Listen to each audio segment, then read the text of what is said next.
देखने के बाद ना घंटी बजा देना, ताकि मैं जब भी कोई नया वीडियो अपलोड करूं तो तुम्हारी फोन की भी घंटी बजे। वाराणसी न्यूज बुनकर की आवाज में आप सभी का स्वागत है।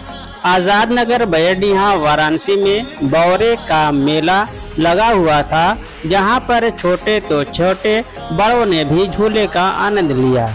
और खास बात इसमें यह रही कि यहाँ पर बहुत से लोगों के मोबाइल पर पॉकेट मारों ने हाथ साफ किए। मेले वाले दिन बयडीहा वाराणसी में तरह तरह का प्रोग्राम का भी आयोजन किया जाता है। लम्ही सराय सुरजन बयडीहा वाराणसी में कुश्ती का आयोजन किया गया, वहीं रात में कव्वाली का भी आयोजन किया गया था।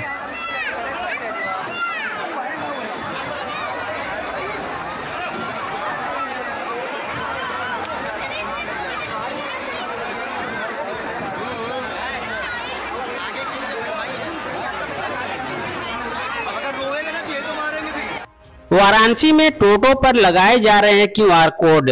मोहित अग्रवाल पुलिस कमिश्नर का कहना है कि इससे लोगों को जाम से छुटकारा मिलेगी और टोटो चालकों का फायदा ये होगा कि उनको सवारियां भी ज्यादा मिलेंगी। और ये QR कोड उन्हीं टोटो चालकों को दिया जाएगा जिनका टोटो रजिस्ट्रेशन है और उनका फिटनेस भी है और साथ ही साथ उनका ड्राइविंग लाइसेंस। इस जाम की समस्या से निजात पाने के लिए सभी ई रिक्शा के रूट निर्धारित किए गए हैं। पूरे जनपद को 3 जोन में विभक्त किया गया है, काशी जोन, गोमती जोन और बरना जोन। जो हर जोन में कुछ रूट्स बनाए गए हैं, जैसे काशी जोन में 5 रूट बनाए गए हैं और हर ई रिक्शा को एक QR कोड दिया जा रहा है, जो उनकी जो आगे की विंड स्क्रीन होती है उसके ऊपर उसको चिपकाया जा रहा है। उसका अलग अलग कलर है, हर कलर के जो स्टिकर होंगे वो अलग अलग रूट पर उसके गाड़ियां चलेंगी। इससे एक ही रूट पर बहुत अधिक संख्या में जो लोड हो जाता है ई रिक्शा का और जाम की समस्या उत्पन्न हो जाती है वो खत्म होगी। इसके अलावा ई रिक्शा चालकों को बहुत संख्या जब हो जाती है तो सवारियां मिलने में भी दिक्कत होती है, वो समस्या का भी समाधान होगा और आम पब्लिक को हर रूट पर अब ई रिक्शा मिलेंगी। अभी कुछ रूट हमारे ऐसे थे जिसमें कम सवारियां मिलने की संभावना होती है, तो वहाँ पर ई रिक्शा वाले नहीं जाते हैं। तो इसमें जहाँ ई रिक्शा वालों को भी फायदा है, भाई आम नागरिकों को भी फायदा है और जाम की समस्या से भी इसमें निजात मिलेगा। अच्छा, संख्या भी सीमित करने की बात भी चल रही है। इसके साथ ही साथ तमाम ऐसे टोटो चालक भी दिखाई देते हैं जो नाबालिग होते हैं, जिनको ट्रैफिक का कोई सेंस नहीं होता, जिसकी वजह से आए दिन दुर्घटनाएं भी सड़क पे होती हैं। देखिए, ये QR कोड देते समय हम लोग ये चेक करेंगे कि जिस ई रिक्शा को QR कोड दिया जा रहा है उसका प्रॉपर रजिस्ट्रेशन है, फिटनेस है या नहीं है और ड्राइविंग लाइसेंस उसके पास वैलिड है या नहीं है। यदि ये 3 चीज़ें उसके पास नहीं होंगी तो QR कोड नहीं दिया जाएगा। तो इस तरह की जो समस्याएं हैं कि नाबालिग लोग गाड़ी चला रहे हैं, बिना फिटनेस के गाड़ी चला रहे हैं, इस QR कोड के माध्यम से इन समस्याओं भी दूर हो जाएंगी।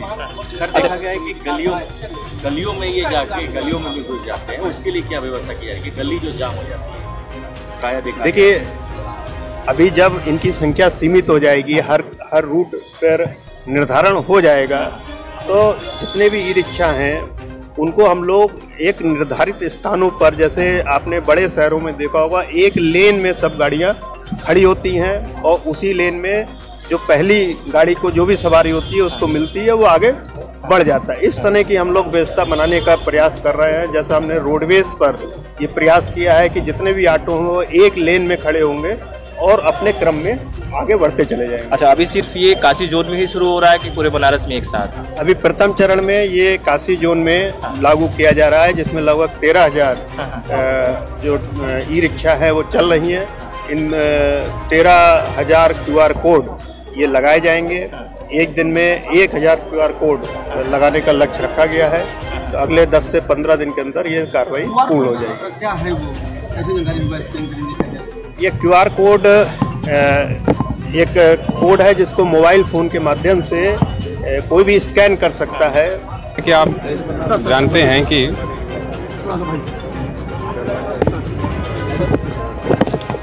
वाराणसी में दिन प्रतिदिन श्रद्धालुओं की संख्या में बढ़ोतरी हो रही है और लगभग 1.25 लाख से 1.5 लाख श्रद्धालु यहाँ पे प्रतिदिन आते हैं।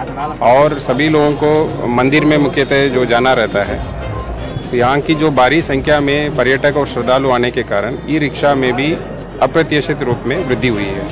और इतना वृद्धि हुई है, यहाँ की जो कैरेज वे उसको होल्ड नहीं कर पाता है, तो लगभग 24,000 की संख्या में है।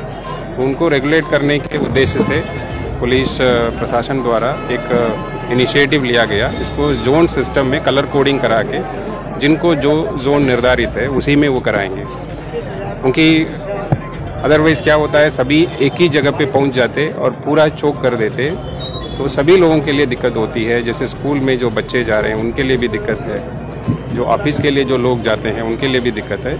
इस जोनिंग सिस्टम से ये रेगुलेट हो जाएगा कि कौन किस जोन पे वो चलाएंगे।